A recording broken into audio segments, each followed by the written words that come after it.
విశాఖలో మరోసారి ప్రలోభాలకు తెరలేపారు కూటమి నేతలు. అవిశ్వాస సమయం దగ్గర పడుతున్న కొద్దీ ప్రలోభాలకు పెరిగిపోయాయి. కార్పొరేటర్లకు కోట్లాది రూపాయలు ఆఫర్ చేస్తున్నారు. శ్రీలంక, కేరళ నుంచి విశాఖ రావడానికి ప్రత్యేక విమానం ఏర్పాటు చేస్తున్నారు కూటమి నేతలు.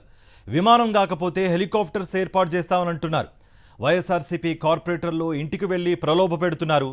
కూటమి నేతల ఆఫర్లను తిరస్కరిస్తున్నారు వైఎస్ఆర్సీపీ కార్పొరేటర్లు. జగన్తోనే ఉంటామని వైఎస్ఆర్సీపీ కార్పొరేటర్లు తెగేసి చెప్తున్నారు. అధికార దాహంతో 10 నెలల పదవి కోసం కూటమి నేతల ప్రలోభాలకు దిగుతూ ప్రజాస్వామ్యాన్ని పరిహాసం చేస్తున్నారు. మేయర్ పదవి కోసం కోట్ల రూపాయలు ఖర్చు చేస్తోంది కూటమి ప్రభుత్వం.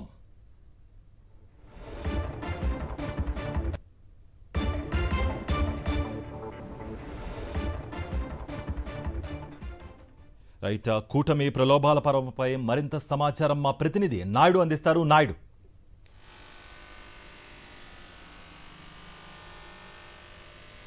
కార్తీక్, విశాఖ మేయర్ మీద కూటమి నేతలు పెట్టిన అవిశ్వాస తీర్మానానికి మరికొన్ని గంటల సమయం ఉండడంతో కూటమి నేతలు మరొకసారి ప్రలోభాలకి తెరలేపారు. క్యాంప్లో ఉన్న వైఎస్ఆర్సీపీ కార్పొరేటర్లు తమ క్యాంపులోకి వస్తే కోట్లాది రూపాయలు ఇస్తామని చెప్పి ఆఫర్ పెడుతున్నారు. నేరుగా ఎవరైతే కార్పొరేటర్లు ఉన్నారో కార్పొరేటర్లు ఇంటికి వెళ్ళి కూటమి నాయకులు సంప్రదింపులు జరుపుతున్నారు. ఇప్పటి వరకు ఒక్కొక్క కార్పొరేటర్కు 50 లక్షల రూపాయలు ఇచ్చిన కూటమి నేతలు చివరి నిమిషంలో ఎవరైనా తమ పార్టీలోకి వచ్చినట్లయితే వారికి ₹1 ఇస్తామని కూడా వారు చెప్తున్నారు. దీని మీద పెద్ద ఎత్తున విమర్శలు కూడా వ్యక్తమవుతున్నాయి. ప్రజాస్వామ్యాన్ని కూని చేసే విధంగా కూటమి నేతలు వ్యవహరిస్తున్నారు. వైఎస్ఆర్సీపీకి గత ఎన్నికల్లో స్పష్టమైన మెజార్టీ వచ్చింది. బీసీ సామాజిక వర్గానికి చెందిన మహిళను, యాదవ్ సామాజిక వర్గానికి చెందిన మహిళను వైఎస్ జగన్మోహన్ రెడ్డి మేయర్ పీఠం మీద కూర్చోబెడితే కూటమి నేతలు కూడా వ్యక్తమవుతున్నాయి. మరొక కొన్ని గంటల సమయంలో ఉండడంతో కూటమి నేతలు మరోసారి పెద్ద ఎత్తున ప్రలోభాలకు దిగుతూ నేరుగా ఎవరైతే కూటమి కార్పొరేట్ కార్పొరేటర్ల కుటుంబ సభ్యులు ఇంటికి వెళ్తున్నారు.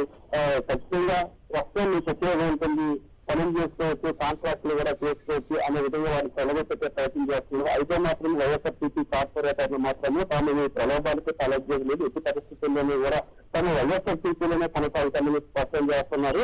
అయితే బీసీ సామాజిక వర్గానికి చెందిన మహిళలు మేయర్ పీఠం మీద దించేందుకు చేస్తున్న ప్రయత్నాల మీద మరోవైపు బీసీ సంఘాల నేతలు అలాగే యాదవ్ కులానికి సంఘం నేతలు కూడా పెద్ద ఎత్తున విమర్శలు వ్యక్తం చేస్తున్నారు. బీసీ సామాజిక వర్గానికి చెందిన వారికి వైఎస్ జగన్మోహన్ రెడ్డి అవకాశం కల్పిస్తారు. ఈ రోజుగా బీసీ మహిళలు